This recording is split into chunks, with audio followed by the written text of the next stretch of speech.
혼인신고 소리부터 병원 입원까지 모두 처음 겪는 일이라 얼마 전까지만 해도 제 인생 전부가 흔들리는 것 같았거든요. 어디 가서 사회생활 잘한다는 소리만 들으며 지내왔는데 솔직히 회사 생활이 더 편했습니다. 특히 저는 더 그랬어요. 30을 넘어가면서부터 일에만 미쳐 살다 보니 누굴 만나는 게 참 쉽지 않았어요. 주변에서 다들 저한테 일 중독자라고 이야기들 하는데 사실 그 말은 맞아요. 누구에게 피해주기 싫어하는 성격에서 온 것도 있고 일에서만큼은 인정받고 싶은 욕심이 큰 것도 사실이었거든요. 집에 오면 늘어지다 보니 집중도 흐트러지고 해서 공유 오피스 자리를 하나 등록해 퇴근하고 일을 했어요. 늦은 시간까지 일해도 위험하지 않아서 좋더라고요. 매일 그쪽으로 출근 도장 찍어가며 못다한 일을 저녁에 하는데 누가 갑자기 제 건너편에 앉더니 많이 바쁘세요? 하길래 쳐다봤더니 저 모르시죠? 저도 매일 오거든요. 제가 오늘 좋은 일이 있어서 좋은 걸 한 끼 먹고 싶은데 친구가 없어서요. 저녁 드셨어요? 안 먹긴 했는데 그럼 같이 가주실래요? 거리낌 없이 다가와 말을 걸고 앞까지 앉아있는 남자를 보니 저도 단호하게 거절하기가 어렵더라고요. 결국은 거절 못하고 근처 초밥집으로 같이 갔는데 10년지기 친구처럼 대하는 모습이 신기했어요. 원래 이런 성격이에요? 아, 말 잘 거냐고요? 원래가 어딨어요? 아무한테는 못 그러는데 몇 번 봐서 편했나 봐요. 저하고 비슷한 것 같기도 하고. 저랑 닮은 사람한텐 잘 다가가거든요. 일하는 거 보면 알죠. 대충 적당하게가 안 되니까 퇴근하고 오는 거잖아요. 저도 비슷해요. 퇴근하고 와요. 종종 같이 저녁이나 해요. 한땐 저녁같이 먹던 남자에 지나지 않았던 사람과 계속 만나 지내다 보니 어느새 결혼이란 이름 앞에 둘이 서 있게 되더라고요. 심지어 프로포즈 한마디 없이 흐르듯 결혼까지 오게 된 남편은 그의 말대로 정말 모든 면에서 저와 성격이 똑 닮아서 혼자 지내며 생긴 저만의 습관들도 모두 존중해 주더라고요. 결혼해서도 각자 영역을 잘 지키며 지냈고 밤까지 일하는 제 방식에 대해서도 한 번 말을 한 적 없었어요. 어떤 순간엔 예전과 다를 게 없다고 느껴지다가 등 뒤를 돌면 멀리 앉아있는 남편이 보이곤 했죠. 그제야 결혼했구나 깨닫는 기분이었어요. 그런 저를 조금도 바꾸려 들지 않아 고마웠죠. 그래서 저도 남편을 위해 맞추려고 노력했습니다. 다른 부분은 제가 노력할 건 없었어요. 그저 시댁에 갈 때만 그 시간만 노력하면 되었으니까요. 남편은 시댁에서 셋째 아들이고 집안에서 늦둥이로 태어나 그런지 아주버님 두 분 모두와 나이 차이가 많아서 시댁 가족들을 뵐 때마다 항상 조심하며 지냈습니다. 다들 나이가 많으셔서 그런 건지 모르겠지만 늦둥이로 태어나 결혼도 늦게 한 저희 부부 일에 관심이 많으시더라고요. 저희 부부도 밖에 나가서는 적지 않은 나이인데 그런 부분은 처음엔 쉽지 않았어요. 특히 아이 문제를 질문하실 때면 더욱 그랬죠. 다만 그럴 때마다 남편이 나서서 저 대신 화도 내주고 막아줬기에 저도 가만히 있었고요.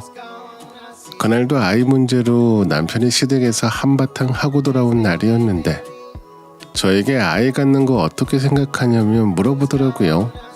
그래서 저는 최대한 솔직하게 말했어요. 고민되는 건 사실이지만 회사에서 진행 중인 일이 있으니 일단은 일에 집중하고 싶다고, 반년 넘게 준비했던 일이라 마무리 잘하고 싶다고 말했어요. 너무 솔직했나 싶어서 남편 얼굴을 흘끔 쳐다봤는데 남편이 저를 쳐다보며 그러는 겁니다. 난 사실 괜찮아. 둘이 살아도. 우리 둘 다 어린 것도 아니고 낳아서 내년부터 키워도 애가 대학 졸업할 때쯤 우린 할머니 할아버지야. 아이가 어떤 느낌일지 나는 잘 알거든. 우리 엄마가 날 늦게 낳아서 그거 똑같이 물려주는 것 같아서 싫어. 알았어. 나도 아직은 일이 더 중요해. 그래도 아이 문제는 우리 둘 모두 입장이 중요한 거니까 당신 생각도 존중해. 모든 것이 편안하다고 생각했던 우리 신혼생활에 돌을 던져 파장을 만든 유일한 사람은 바로 시어머니였어요. 그야말로 옛날 분이란 말을 쓸 수밖에 없는 시어머니는 남편의 단호한 이야기에도 늘 저에게 아이 이야기를 포기하지 않았죠. 심지어 남편이 어머니를 만나서 내가 애 못 낳아 으름장을 놓든 말해도 어머니는 거짓말인 걸 알았는지 절대로 포기를 안 하더라고요. 전국의 용하단 한약방에서 오는 한약으로 냉장고가 꽉 찰 정도였죠. 결혼기간이 5년 가까이 되어가자 어머님의 성화도 크게 다다랐고요. 그러다가 분위기가 순식간에 뒤바뀌는 일이 하나 터졌죠. 혼인신고 때문에 한번 난리가 났었습니다. 당시엔 그랬어요. 아파트 청약이 너무 어려워서 신혼부부 특공으로 받는 것보단 혼인신고를 미루고 각자 청약을 넣어서 해보는 게 확률이 높을 것 같아 결혼식을 올렸어도 혼인신고는 하지 않았었고요. 저랑 남편이랑 이미 충분히 이야기가 된 부분이었습니다. 아파트 이야기하다가 남편이 그런 소리를 흘렸는지 어머님이 그걸로 또 한 소리를 쏟아내시더라고요. 그 정도 믿음도 없으면서 하객들 불러다 예식까지 올렸냐고. 어른들에게는 혼인신고가 그렇게나 중요한 것 같더라고요. 저희 부부는 크게 신경 안 쓰고 지내왔는데 듣자마자 노발대발하시는 모습을 보니 마치 거짓으로 함께 지내는 것처럼 취급하시길래 임신 문제에 이번엔 혼인신고까지 끝이 보이지 않는 터널 같았죠. 당분간 또 난리도 아니겠다고 생각했는데 며칠 그걸로 한 소리 하시다가 갑자기 조용해지신 겁니다. 그 뒤로 시댁에 갔을 때도 저에게 아무 말 없으시고 심지어 임신하라는 이야기도 하지 않으셨으니까요. 순식간에 분위기가 바뀌니 이상하긴 했죠. 그리고 한 달쯤 시간이 흘렀을까? 시어머니를 다시 만난 곳은 다름 아닌 회사 화장실이었습니다. 손을 씻고 있는데 청소용품들이 있는 맨 끝자리에서 시어머니가 나오더군요. 어머니는 손가락으로 조용하란 신호를 주면서 저를 끌고 비상구로 데려갔죠. 일이 필요해서 잠깐 다녀보려고. 너도 일할 때 불편한 거 아니냐? 사람들한테 말하지 마. 우리 애한테도 말하지 마. 걔 성격에 난리치고도 남는다. 우리 둘만 알자.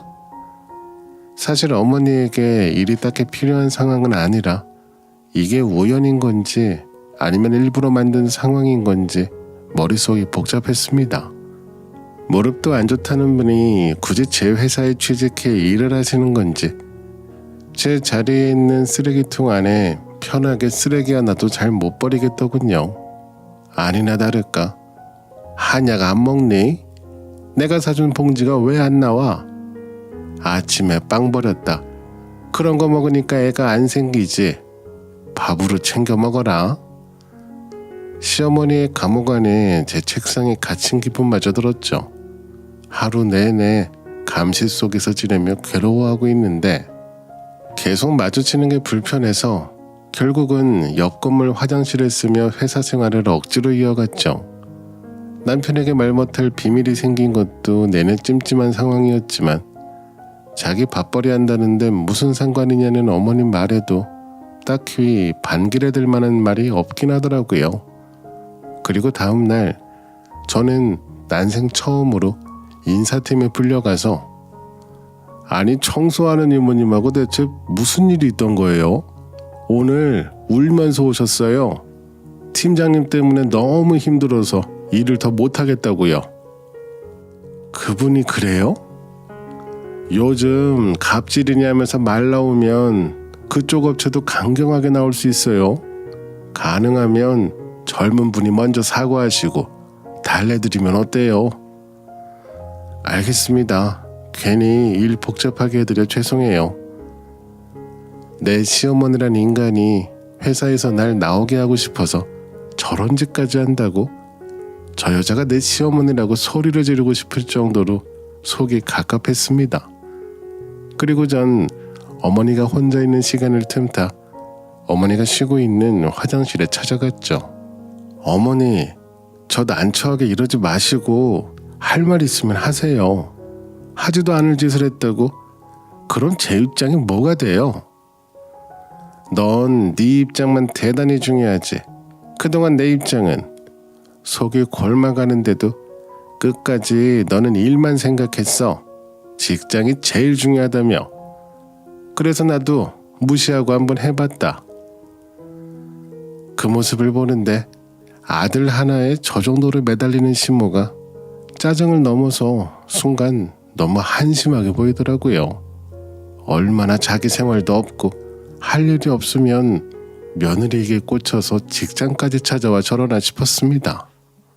그러면서 저도 모르게 한숨이 나왔죠. 상대하기도 진절머리가 나서 알아서 하시라고는 나가려고 등을 돌리자 순간 등줄기에 서늘한 느낌이 나길래 뒤를 돌아봤더니 제 몸에 더러운 구정물이 날아와 순식간에 온몸이 젖어 있더라고요. 그러면서 당당하게 서 있는 시어머니를 보니까 저도 화가 머리 끝까지 차서 오늘부로 끝낼게요. 이혼하면 되죠? 이 시간 이후로는 청소부 아줌마예요. 저한테 선 지키세요 아줌마 라고 한마디 쏴붙이자 어머님이 활짝 웃으며 정말 둘이 갈라서는 거냐고 하시길래 내가 뭐하러 이걸 견디며 지내냐고 내가 나간다고 했죠. 이혼 이야기를 하면 저에게 소리라도 지를 줄 알았는데 어머님이 어찌나 좋아하시던지 그 모습을 보는데 너무 이상한 느낌이 들었죠. 집에 가서도 혼자 멍하니 앉아서 그날 일을 되짚어봤습니다. 아무리 생각해도 결혼 생활을 그만두는 게 맞다고 생각했어요. 제 직장까지 찾아와서 저러는데 제정신이 아닌 사람과 얼굴 보며 지내지는 못하니까요. 마음 정리를 하자고 생각했죠. 얼마 뒤 남편이 퇴근해서 왔길래 봤더니 제가 좋아하는 도너츠를 들고 웃으며 오더라고요.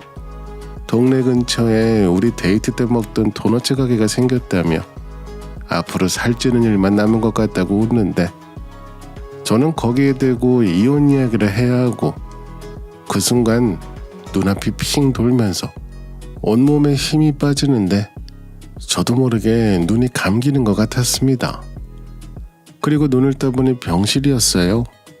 옆에서 남편이 심각하게 앉아있다가 제가 움직이자 저를 붙잡고 무슨 일이냐고 물어보는 겁니다.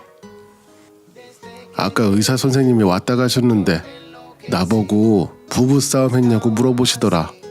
스트레스성 쇼크라고 저혈압 때문에 뇌에 산소가 부족해서 쓰러졌다는데 대체 무슨 일이 있는 거야?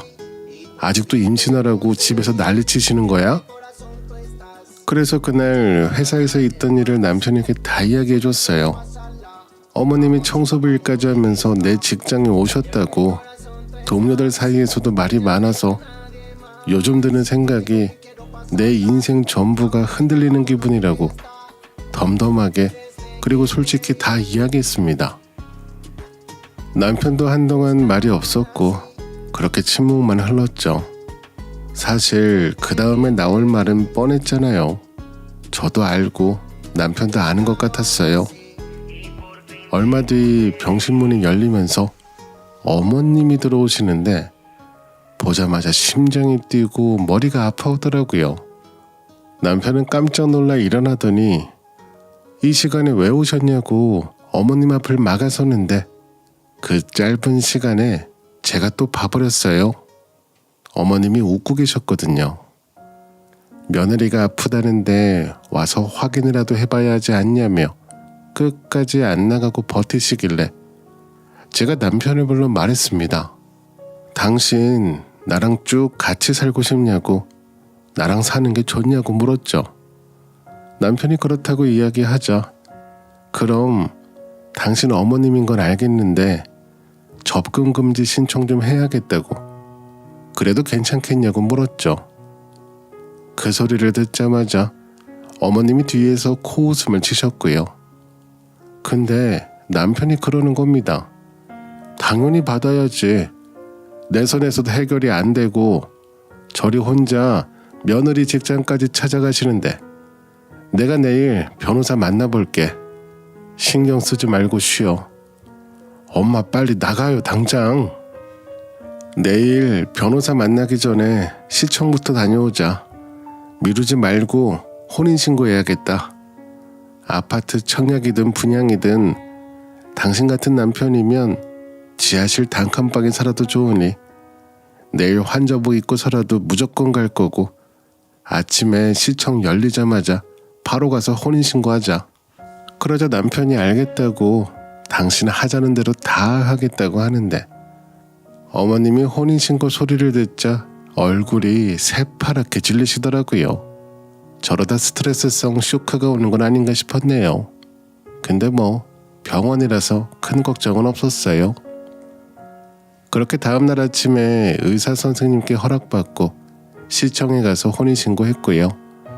남편이 혼자 가서 해도 된다고 했지만 제 인생의 처음이자 마지막 혼인신고이기도 하고 나름 우여곡절이 많았기에 제가 직접 하고 싶었거든요. 그리고 변호사 만나 접근금지 신청도 진행했고요. 진단서 첨부하면 수월하게 될 거라고 하기에 모든 일 처리가 끝나고 나니 머리도 가볍고 막혔던 속도 뻥 뚫리는 기분이었네요. 그 뒤로 어머님 모습은 본 적이 없습니다. 새파랗게 질린 모습이 제가 기억하는 마지막 모습이었어요. 그날 이후로 시댁에 간 적도 없고요. 남편도 끊고 지내는지는 모르겠는데 아무 소식도 없고 이야기도 하지 않길래 그냥 저희 부부만 알콩달콩 지냅니다. 냉장고에 쌓이는 한약들은 진작에 남편이 다 버렸고요. 버릴 땐 후련했는데 요즘 문득 아깝다는 생각이 들어서요. 저희 부부가 아이 가지려고 노력 중이거든요. 나중에 제가 따로 약을 지어 먹어야 하나 고민 중입니다. 제 이야기 들어주셔서 감사드리고요. 심호가 정말 답이 없을 정도로 막무가내면 접근금지도 하나의 방법일 수가 있더라고요. 물론 남편까지 문제라면 이혼이 제일 수월한데 저 같은 경우도 있으니까요. 어떤 사람들은 심호한테 그게 가능하냐고 하던데 무조건 되더라고요. 부모 자식 간에도 가능한데 심호가 불가능하진 않죠. 며느리는 남이잖아요. 참고 사는 게 능사가 아닌 것 같습니다.